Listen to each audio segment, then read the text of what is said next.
လဲချစ်ခဲ့ဘူးတဲ့လွမ်းလဲလွမ်းဘူးပါတယ်တိတ်ဆိုတော့လွယ်နဲ့မေးလို့မဖြစ်နိုင်နဲ့မျောလင်းခြင်းမထားတဲ့မှတီးပေမဲ့အတီးရနေတယ်ရှင်နာရီနဲ့တို့ချစ်တွေတူညီတယ်ဝေးခဲ့တာဘာကြောင့်လဲတို့ဘဝတွေကမကောင်းခဲ့ဘူးကွယ်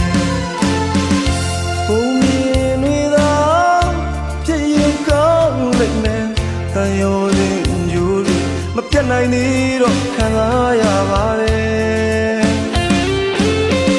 တကယ်ဆိုဝမ်းတစ်ခုဟာစီးရချထားခဲ့ပြီပဲကံချမလိုပဲတွေးကဖြစ်သိမ်း